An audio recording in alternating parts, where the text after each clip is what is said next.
Hey, it's State of State. We got your Nittany Lion update. It's a football discussion with Tom and Justin, so kick back and press play. With former Penn State and NFL defensive back Justin King, I'm Tom Hannafin. This is State of State. This podcast is presented by BetOnline. BetOnline is the world's most trusted betting platform and your number one source for online betting. From the earliest odds to in-game live betting, BetOnline provides you with all the action and the ability to watch the games as they happen. With the largest selection of odds on everything, football, the NBA, college basketball, the NHL, the UFC, and other MMA events. Head to betonline.ag today to get in on the action with America's most trusted site for online wagering. State of State is presented by BetOnline. The game starts here. State of State is proud to partner with Illumination Brewing for another season of crafting State IPA, the perfect tailgate and game day beer for Penn State football fans. State IPA is available now, but it won't last much longer. Check in with your local beer distributor, grocery store, plus select bars and restaurants. Visit illuminationbrewing.com/beer/state-IPA to learn more. Must be 21 years or older to purchase. Please drink responsibly. Also, State of State is a proud supporter of Blue White Outfitters. Blue White Outfitters was created as a retail shop meant to highlight the confidence, competitiveness, and fearlessness of the elite athletes found throughout the history of Penn State University. Check out their Lockdown U and Lawn Boys merchandise today. All sales from Blue White Outfitters directly benefit Penn State student athletes. Also, official State of State merchandise is available now. Support the show and grab State of State t-shirts, hoodies, hats, and more. Visit www.bluewhiteoutfitters.com today. Number 4, Penn State handily takes care of business in West Lafayette, Indiana. The Nittany Lions dispatch Purdue by a score of 49-10. Penn State improves to 9-1 overall, 6-1 in the Big Ten. They continue to win. They continue to keep their eyes focused on a college football playoff berth. Thank you for tuning in. I'm Tom Hannafin, flying solo here on State of State. Like, comment, subscribe, rate us, turn on notifications as always.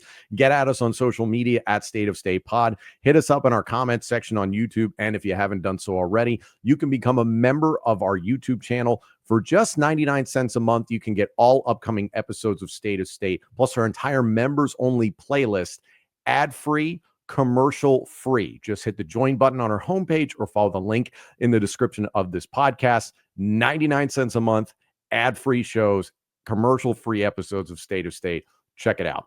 All right. I would love to go into the nitty-gritty about this game, but Penn State blew the doors off of Purdue. Predictably so. This is just not a very good Purdue football team. They now are at 1-9. Their only victory is against Indiana State opening up the season. There was this anticipation that, yes, this was how this was going to go. Looking overall at how Penn State did offensively, there is very little to poke holes in. Drew Aller, damn near perfect. 17 of 19, 247 yards passing, 3 touchdowns, no picks, 89% completion percentage, and he chips in on the ground with 4 carries for 22 yards. Outside of Drew Aller doing just fine through the air, it was the Tyler Warren show. Tyler Warren, 8 catches for 127 yards and a touchdown, a long of 38. He also had 3 carries for 63 yards and a touchdown. Notably, there was the double pass, the lateral to Drew Aller that went all the way back to Tyler Warren. They put Warren in the Wildcat in multiple situations. You put a lot of different things on tape. And ultimately, this seemed like a game where Andy Kotelnicki was trying to put those things on tape because, one, he wanted his players to have some fun in a game against an inferior opponent. This was a mismatch from the opening salvo, really. And I think that was understood going into it. But credit to James Franklin, this entire staff, taking Purdue seriously and coming in there and taking care of business. At no point did it feel like, ooh, this is a little bit of a concern. Nope. Penn State drilled this game. They did a fantastic job. And here's the challenging part is that when these playoff rankings come out and when the AP poll comes out, is that unfortunately these voters nationwide don't spend the time to really comb through the entirety of a game and watch it from opening kickoff to the final whistle. They just look at scores. They look at box scores. They look at highlights, things here and there, and maybe they'll compare a few deeper analytical stats. When you look at the box score, this is just such an A plus. You passed this test very easily for Penn State. 49-10 on the scoreboard. You were just blowing the doors off of Purdue by halftime. There's very little to take away from this. Ultimately, Purdue's rushing attack was 28 carries for 85 yards. He held them to 3 yards per carry. Maccabee was the only person who really could get anything going on the ground. And I actually agreed with the broadcast team of Brad Nessler and Gary Danielson, is that Maccabee has the feel of a guy that can play on Sundays. The same with the tight end, Max Clare, 7 catches for 91 yards and 1 touchdown. Now, granted, he amassed that through the total of the game. Penn State started to get its backups in the middle of the third quarter, but pretty much it was mass substitutions with 3-4 minutes left in the third quarter, especially on offense. So that was where you really started to see, okay, a few more opportunities here and there for Purdue's offense, but nothing that was terribly alarming. Purdue got themselves down to their third quarterback ultimately by the end of the game.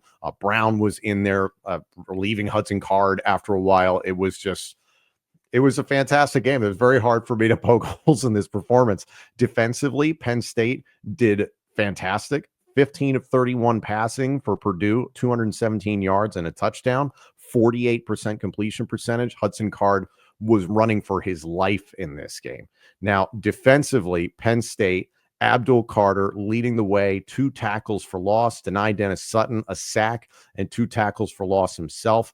This was an interesting game because of you wanted to see Penn State, one, remain healthy, and then you wanted to see some of the depth. You wanted to see which players were ultimately going to be able to sub in for Penn State and play well. You could see James Franklin in the second half being a little bit ticked off with the way that his team was playing, considering it was substitutes. Some things you're going to have to keep an eye on. Tyrese Mills, who came in when Jalen Reed went out with an injury. Tyrese Mills a little bit dinged up. JB Nelson got dinged up in this game. Reed also got dinged up. A freshman defensive end, Jalen Harvey, was down, and that looked ugly there towards the end of the game.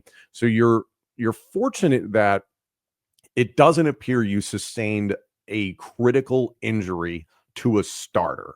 I think that's important. Now, JB Nelson is a guy who is basically interchangeable at guard and different offensive line spots. So you would love to have him available for the stretch run. Jalen Reed, that definitely gave Penn State fans a little bit of pause. He went out of the lineup and he came right back in. So credit to Jalen Reed. And it was mentioned on the broadcast with KJ Winston out long-term. It was good to see Jalen Reed come back in and play well. Speaking of that long-term injury concept from James Franklin, it wasn't just a few days ago we were hearing that Nick Singleton is a short-term injury. And then a day, maybe 2 days later, Nick Singleton is in practice, and there's tons of videos of him doing drills and people saying he looks fine. He didn't look fine last week against Washington. He looked better, but against Purdue, and it's really hard to look at what he put on tape and really glean too much from it. Did he look like the explosive Nick Singleton we've seen in the past? Not necessarily, but at the same time, you just didn't need to see that in this game. You just needed to get him out there, and hopefully he felt better about what he was doing. And maybe we'll learn some things from James Franklin, his post-game press conference in the lead up to the Minnesota game in the coming days, and just kind of understand where Nick Singleton is at. In this game, Nick Singleton, 7 carries for 40 yards and a touchdown. He averaged 5.7 yards per carry. Penn State as a whole, 34 carries, 234 yards rushing, 3 rushing touchdowns. Warren, Berbula, and Singleton, 6.9 yards per carry. That is outstanding. Penn State through the air, 22 of 27, 305 yards, 4 passing touchdowns. Bo Berbula comes in mop-up duty and also getting involved early on in the game in the conventional packages in which we've seen Andy Kotelnicki utilize him with the ones. It was nice to see Berbula get some opportunities there. I was very interested, as I mentioned in the preview episode before this game, I wanted to see a little bit of run for Tyseer Denmark.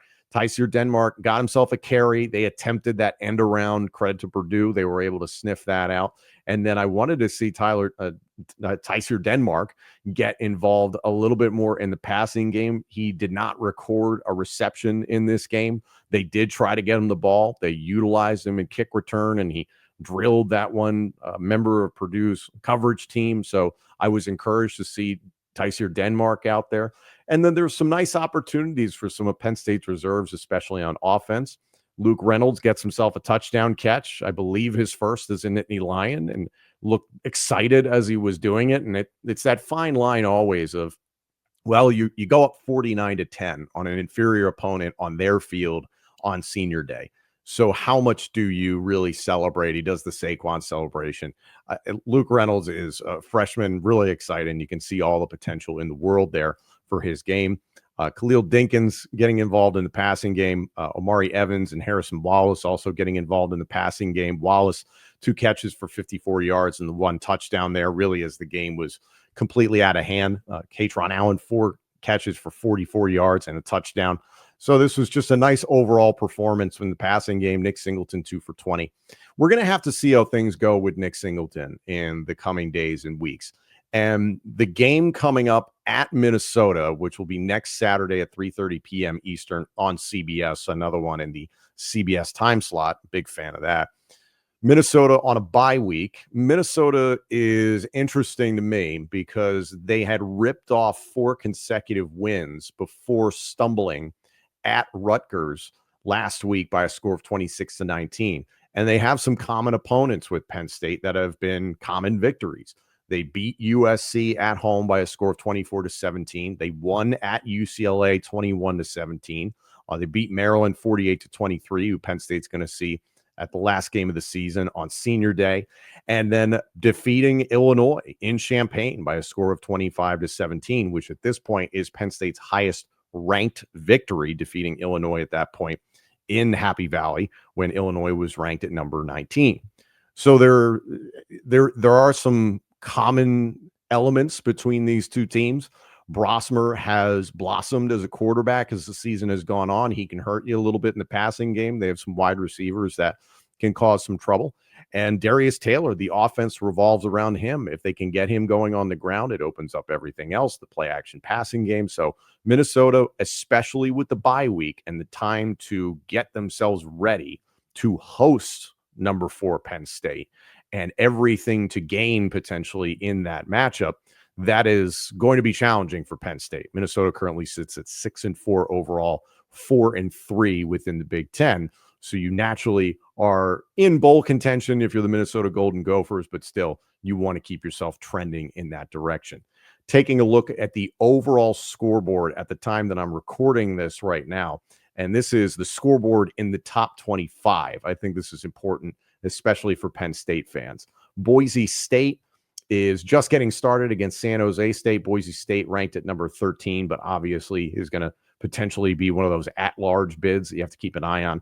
Oregon kicks off against Wisconsin. The time I'm recording this, maybe within about 20 minutes. I expect Oregon to take care of business in Madison. The big one in the SEC this evening, number 7 Tennessee at Georgia in Athens. That's a critical game for Georgia, a critical game for Tennessee. Again, is that going to drop or elevate Penn State necessarily? No, but that shakeup just continues to solidify Penn State's position. Their strength of schedule continues to solidify their position, because you look at some of the other teams that are in the top 10, namely Indiana, 100th overall in strength of schedule. Penn State's is markedly better. So it's a good situation. Penn State continues to win, and they're doing exactly what they have to do on tape. Looking elsewhere within the top 12, BYU hosting Kansas tonight. BYU at number 6, and based on the brackets that came out this week, BYU would potentially be a first-round bye and be in the top 4 seeds within the bracket. So that's going to be one to keep an eye on. However, 9-0 BYU against 3-6 Kansas, 10:15 p.m. Eastern kickoff. I expect BYU to take care of business. SMU beats Boston College 38-28. Looking elsewhere, Florida upset LSU. Oh my God, that's not even the top 12, but still, that's just embarrassing for LSU. Ohio State within the Big Ten goes to Chicago, goes to Wrigley Field. They take care of Northwestern by a score of 31-7. Texas at number 3 survives Arkansas in Fayetteville, Arkansas. That was one that a lot of people were looking at and saying Arkansas could sneak up on Texas, and especially how narrow this victory was for the Longhorns. I don't expect Texas to drop, but it certainly doesn't help their case that they now sneak by a team that is 500. Because you look at Penn State and you look at Ohio State there between 1, 2, 3, and 4. As I mentioned, Oregon is about to play Wisconsin at the time of this recording. It's like, well, Ohio State took care of business. Penn State took care of business. What happened with Texas there? That was interesting. Number 8, Notre Dame at home beat Virginia by a score of 35-14. Alabama thumped Mercer. No shock there, 52-7. Elsewhere, you have Tulane beating Navy. That's a number 25. Clemson defeating Pittsburgh by a score of 24-20 on the road. That was narrow. Shout out to Cade Klubnik doing everything he could to bring his team back. Colorado continues to keep pace, potentially in contention for the Big 12 championship. I don't know if a lot of people expected to hear that this season. So just looking around overall, Penn State's in good position coming out of this weekend. And again, at the time of this recording, there's still a lot of things that have to play out. But for Penn State, if you're looking at this game, one, you want to make sure you're as healthy as you can possibly be as you round out this season. You've got to handle things at home at the end of the year against Maryland, but next week is definitely the bigger of the 2 games that you now have remaining on your regular season schedule. At Minnesota on the 23rd, and then hosting Maryland for Senior Day on the 30th. This all sets up well for Penn State. You continue to play well. Hopefully you're getting healthy as this season wears on. I know that's kind of an oxymoron, but still you need to look at guys like JB Nelson and Nick Singleton. What can we do to protect these guys?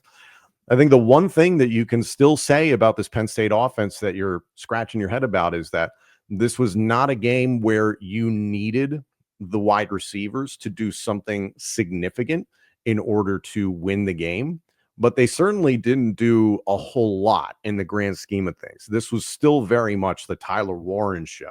And your second leading receiver was Katron Allen. As I mentioned, 4 catches for 44 yards and a touchdown. Luke Reynolds was your third leading receiver, as a matter of fact, with 3 catches. You had Harrison Wallace and Omari Evans, 3 catches between the 2 of them. Everybody else was a running back or a tight end that caught passes.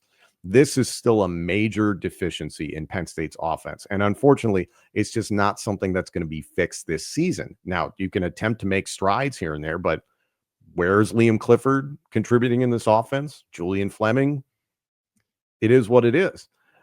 Anthony Ivey had himself an opportunity to at least put something on tape, could have taken that ball for a touchdown, but didn't. So there's opportunities to be had, but you do think about the big games that Penn State is potentially going to be playing in, and it's not to overlook what Minnesota is going to be this coming week. Minnesota will probably attempt to do the same things that Ohio State did, and the same things that my co-host Justin King has talked about here on this show is you double Tyler Warren and you play man and you play him tight. You play that sticky coverage that Justin King likes to talk about all the time. I expect Minnesota to try and do something different to try and take away Warren. Then it's like we dare somebody else to beat us. The running backs getting involved in the passing game is a positive sign. And granted, they've been involved throughout the season, but still, that is a very, very positive thing to see in this game is that, yes, if you're not going to get it from your wide receivers, you got to get it from someplace else. I am very interested in what Corey Smith can be for the remainder of this season. There is that continuing question of his red shirt. Do you burn it? Do you not burn it? Do you protect him for next season? And the limited opportunities that he's had, he's shown some good bursts. He had the 78-yard rush last week against Washington at home in the whiteout. And then this week, 8 carries for 37 yards, averaged 4.6 on the ground. He's generously listed at 5'10", 189 pounds. I think both are exaggerated stats. And this is something James Franklin has talked about before when it comes to Corey Smith. Tons of potential. They love his speed, but he's got to get in the weight room and work on his body. Understandably so. He's a freshman, but there's a lot of potential there. Do you start rolling him out? Do you cool him off for a little bit and utilize him in the playoff? I don't know. I think there's some interesting options there. Tyseer Denmark showed some burst, and credit to Amari Evans and Anthony Ivy. They showed some burst. Harrison Wallace is steady, but there's no game breakers really at wide receiver. So it's kind of this wide open thing outside of Tyler Warren. Who's going to step up and take advantage of this? And I've been one of the people talking about, yeah, it's great to see the depth at the tight end position for Penn State. It's really nice. It's great. You've got Luke Reynolds, as I mentioned, got himself the touchdown there at the end of the game. Khalil Dinkins, consistent, has had some bumps and bruises this season, so hasn't been, I think, exactly what Penn State fans expected him to be coming off of last season. But again, Tyler Warren has just been so dominant. You naturally are going to go to number 44. There's got to be some changes at this wide receiver position, and there have to be some changes overall from the evaluation standpoint for this Penn State coaching staff, because you're stockpiling tight ends, you're not hitting at wide receiver, and you're getting limited against the big time opponents that you will potentially face in the playoff. And that's my concern, is that, yes, Minnesota will probably, as I mentioned, try and double Tyler Warren. What is somebody else going to do in the playoff? What are one of the proverbial big boys of the top 12 in college football going to try and do to Penn State? The positive is you can sit there and be like, man, that game could be on our home field. There's already ticket reservations out there for season ticket holders at Beaver Stadium, and what an environment it would be if Penn State could host a playoff game. It would be an electric environment. And I know everybody's going to be like, well, that'd be a night game. Would there be a whiteout, all that sort of stuff? So there's a lot of questions out there, of course, but we're going to have to see how these things go. The important thing for Penn State is that at least our end zone is painted correctly. And I feel bad for Purdue, because the near touchdown catch early in the game where A.J. Harris was staring at number 8, the wide receiver for Purdue, who thought he was in bounds, and I don't even blame the receiver. If you have nothing but black paint on the grass on a thin white line, you'd get lost too. Who in the world thought that made sense to paint their field in such fashion? And on top of that, I believe this was senior day for Purdue, if I'm not mistaken. Double check their schedule here. As I mentioned, Penn State's got a road game and then their senior day. Purdue is at Michigan State and then at Indiana. It's their last home game of the season. Denylon Morissette caught what would have been a would-be touchdown, and he clearly thought he was in bounds. I mean, that's an unbelievable mistake. But I don't know who thought that was necessarily a good idea. And the irony is that this won't be corrected until maybe the spring game that Purdue plays. And I'd be very curious to see if they actually fix it by then, or if they fix it at all. We have to see, but not to rub salt in the wound. This was just a mismatch from the beginning. Penn State took care of business. You keep pace. The only thing that matters is that you win out and you stay healthy. The players that sustain those bumps and bruises, you hope there's nothing serious. Harvey certainly went down, and not to speak like that is unimportant, but a guy that was not necessarily factoring into a lot of your plans in terms of the starting rotation, the depth chart, the top end of the depth chart. So I hope for his own sake and for the team's sake that he's okay.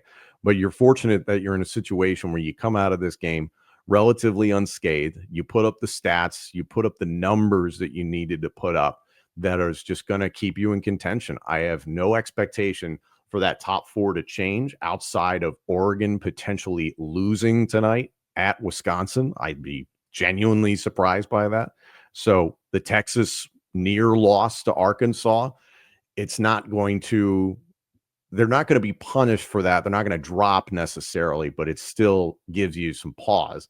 Looking elsewhere within the rankings as it stands right now, Indiana on a bye, as I mentioned, BYU in action, Tennessee is in action, Miami coming off of a loss. So, it's just an interesting week in college football. Miami just lost to Georgia Tech.